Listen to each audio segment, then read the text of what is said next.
14장.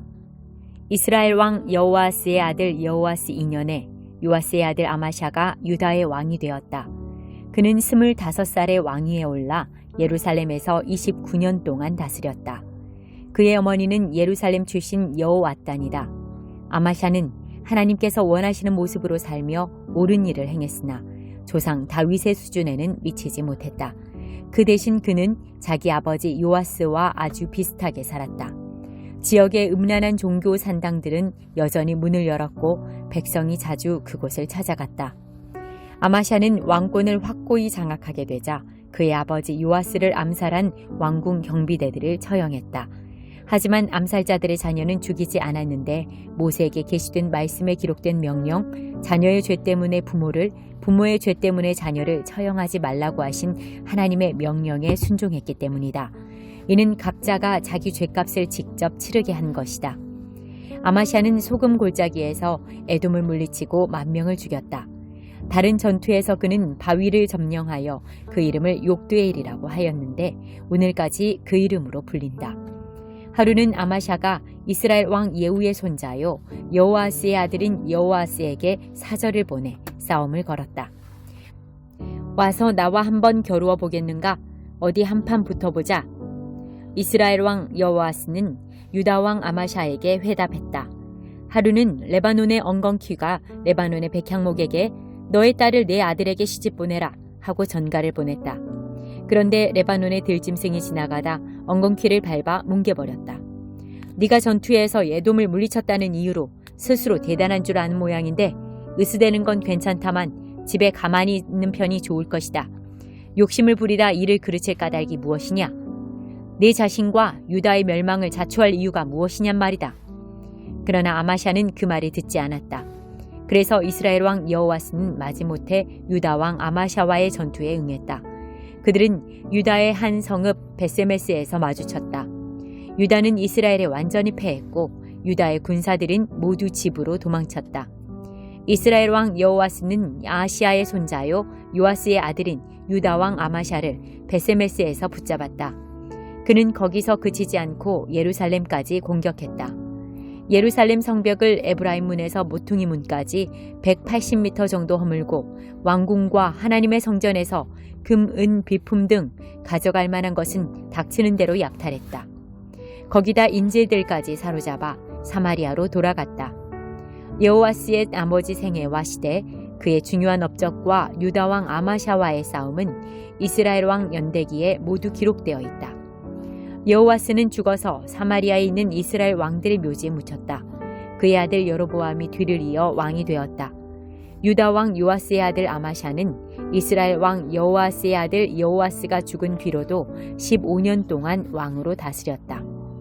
아마샤의 나머지 생애와 시대는 유다 왕 연대기에 기록되어 있다. 결국 사람들이 예루살렘에서 아마샤에게 반역하는 음모를 꾸몄다. 그는 라기스로 도망쳤다. 그러나 사람들이 라기스까지 쫓아가서 그를 죽였다. 그들은 아마샤를 말에 싣고 돌아와 예루살렘에 있는 다윗성에 그의 조상과 함께 묻었다. 유다 백성은 만장일치로 당시 16살밖에 되지 않았던 아사랴를 택하여 그의 아버지 아마샤의 뒤를 이어 왕이 되게 했다. 아버지가 죽은 뒤에 아사랴는 엘랏을 재건하여 유다에 귀속시켰다. 유다의 요아스 왕의 아들 아마샤 15년에 여호아스의 아들 여로보암이 사마리아에서 이스라엘의 왕이 되어 41년 동안 다스렸다. 하나님 보시기에 그는 이스라엘을 죄악된 삶으로 끌어들인 느밧의 아들 여로보암의 모든 죄에서 한 걸음도 벗어나지 않고 악하게 살았다. 그러나 그는 이스라엘 국경을 북쪽 끝에 르호하맛까지 그리고 남쪽의 사해까지 회복했다. 이것은 하나님 이스라엘의 하나님께서 가드헤벨 출신의 예언자 곧 그분의 종 아미떼의 아들 요나를 통해 선언하신 대로 이루어진 것이다. 하나님께서는 이스라엘의 괴로움을 그 쓰라린 시련을 다 아셨다. 종이든 일반 백성이든 예외가 없었고 구원의 희망은 어느 곳에도 보이지 않았다. 하지만 하나님께서는 아직 이스라엘의 이름을 역사에서 지우실 마음이 없으셨다. 그래서 요아스의 아들 여로보암을 사용하여 그들을 구원하셨다. 여로보암의 나머지 생애와 시대, 그의 승전과 유다에 속했던 다마스쿠스의 하맛을 되찾은 일, 이 모두가 이스라엘 왕 연대기에 기록되어 있다. 여로보암은 죽어서 자기 조상과 함께 왕실 묘지에 묻혔다. 그의 아들 스가랴가 뒤를 이어 왕이 되었다. 4장. 그대에게 이 점을 아무리 강조해도 지나치지 않을 것 같군요. 하나님께서 그대를 지켜보고 계십니다. 그리스도야말로 모든 산자와 죽은 자에게 최종 판결을 내리시는 재판장이십니다. 그분께서 그의 통치를 펼치려고 하시니 그대는 메시지를 힘차게 선포하십시오. 마음을 놓지 마십시오. 그대의 사람들을 자극하고 훈계하고 설득하십시오. 절대로 멈추지 마십시오. 그 일을 단순하게 지속하십시오. 그대는 사람들이 건전한 가르침을 싫어하고 영적 불량식품, 자신들의 기호에 맞는 변덕스러운 의견으로 배를 채우려고 할 때가 온다는 것을 알게 될 것입니다. 저들은 진리를 등지고 헛된 망상을 쫓을 것입니다.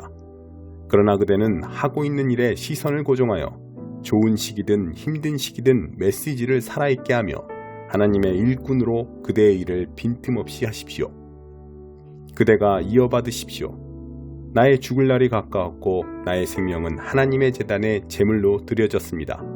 이것은 참으로 달려볼 가치가 있는 유일한 경주입니다.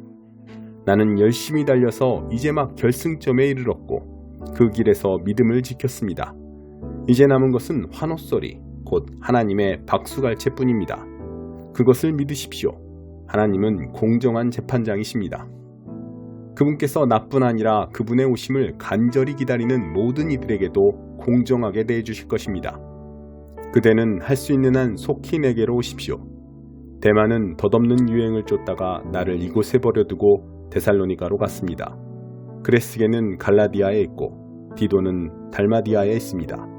누가만 나와 함께 이곳에 있습니다. 그대는 올 때 마가를 데려오십시오. 내가 두기고를 에베소에 보내고 나면 마가가 나의 오른팔이 될 것입니다. 내가 드로아에 있는 가보의 집에 두고 온 겨울 외투를 가져오고 책과 양피지 수첩들도 가져오십시오. 구리세공업자 알렉산더를 조심하십시오. 그는 우리가 전한 메시지를 심히 반대하며 끝없이 문제를 일으킨 자입니다. 하나님께서 그가 행한 대로 갚아주실 것입니다. 내가 예심을 받으러 첫 번째 법정에 섰을 때 내 곁에는 아무도 없었습니다. 다들 겁먹은 토끼처럼 달아났습니다. 그러나 그것은 아무 문제가 되지 않았습니다. 주께서 내 곁에 계시면서 나로 하여금 메시지를 알지 못한 사람들에게 크고 분명한 목소리로 메시지를 전하게 하셨기 때문입니다. 내가 사자의 입에서 건짐을 받았던 것입니다. 하나님께서 하늘나라에 들어가도록 나를 보살피시고 안전하게 지켜주고 계십니다. 그분께 온갖 찬양을, 영원토록 찬양을, 그렇습니다. 브리스길라와 아굴라에게 안부를 전해주십시오. 오네시보로의 가족에게도 안부를 전해주십시오. 에라스도는 고린도에 남아있습니다. 드로비모는 아파서 밀레도에 남겨두었습니다. 그대는 겨울이 오기 전에 이곳에 올 수 있도록 힘쓰십시오. 우블로와 부데와 리노와 글라우디아와 그대의 모든 벗들이 이곳에서 문안합니다. 하나님께서 그대와 함께 하시기를, 은혜가 그대와 함께 하기를 바랍니다. 아멘. 7장. 하나님의 경고에도 그분을 무시하는 이스라엘. 내가 이스라엘에게 다시 시작할 기회를 줄 때마다, 그의 더러운 전과를 말소해 줄 때마다 에브라임은 금세 새로운 죄들로 전과를 쌓았고 사마리아는 굵직한 반역죄를 더했다. 두 얼굴을 한 그들, 한 입으로 두말하는 그들, 너희를 속여먹고 벗겨먹는다. 내가 모든 범죄를 기록하고 있다는 것을 그들은 생각도 못한다. 머리부터 발끝까지 지저분한 죄를 뒤집어 쓰고 있는 그들, 나는 그들의 본색을, 그들이 하는 짓을 다 보고 있다. 그들은 사악한 고개로 왕을 즐겁게 하고 재주 좋은 거짓말로 제후들의 비위를 맞춘다.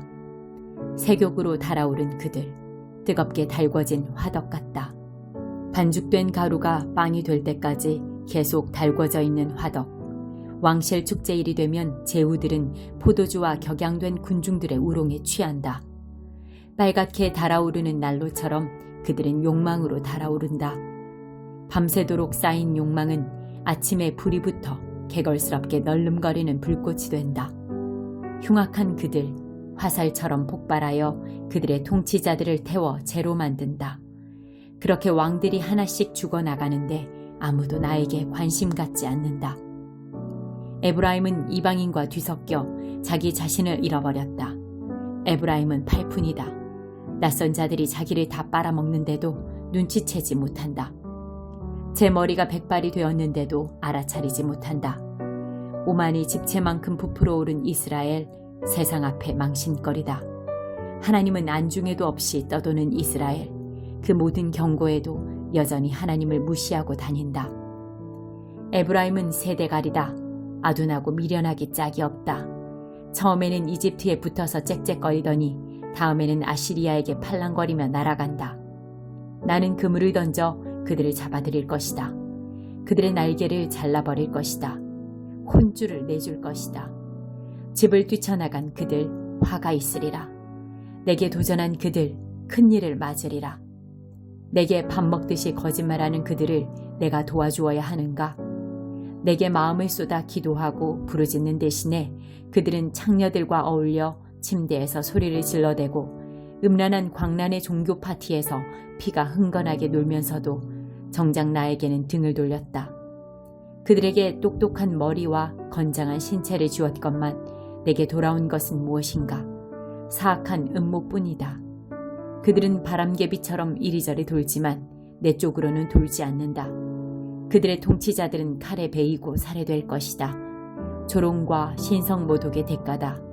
그들의 최후는 세상 모든 사람의 조롱거리가 되는 것이다. 120편 순례자의 노래. 공경에 처한 이 몸 하나님께 부르짖네. 간절히 응답을 구하네. 하나님 구해주소서. 만면에 미소를 띠고 입술에 침도 바르지 않은 채 거짓말을 해대는 저들에게서 나를 구하소서. 너희 얼굴에 철판을 깐 사기꾼들아, 앞으로 무슨 일이 닥칠지 알기나 하느냐? 날카로운 화살촉과 뜨거운 숫덩이가 너희가 받을 상이다. 매색에 사는 내 신세, 계달에 눌러앉은 지긋지긋한 내 신세. 쌈박질 좋아하는 이웃 사이에서 평생을 이리저리 부대끼며 사는구나. 나는 평화를 바라건만 악수를 청하면 무턱대고 싸움을 걸어오는 저들. 121편 순례자의 노래. 눈을 들어 산을 보내 산이 내게 힘이 되어줄까? 아니, 내 힘은 오직 하나님, 하늘과 땅과 산을 만드신 그분. 그분께서 너를 붙드신다. 너의 보호자인 하나님은 잠드시는 법이 없다. 결코 없다. 이스라엘의 보호자는 졸거나 주무시는 법이 없다. 하나님은 너의 보호자, 너의 오른편에서 너를 지키시니 햇빛을 막아주시고 달빛을 가려주신다. 하나님께서 모든 악에서 너를 지키시고 내 생명을 지키신다. 너의 떠나는 길과 돌아오는 길을 지켜주신다. 지금도 지키시며 앞으로도 영원히 지켜주신다. 122편 다윗이 지은 순례자의 노래. 사람들이 하나님의 집으로 가세 할 때 내 마음 기뻐 뛰었네. 마침내 당도했네. 아, 예루살렘, 예루살렘 성 안에 들어왔도다. 예루살렘 견고한 성, 예배를 위해 지어진 도성, 모든 지파들이 올라오는 도시. 하나님의 지파들이 모두 올라와 예배하며 하나님의 이름에 감사드리는 곳. 이스라엘의 진면목이 나타나는 바로 이곳에 의로운 판결을 내리는 보좌가 놓였네. 저 유명한 다윗의 보좌가.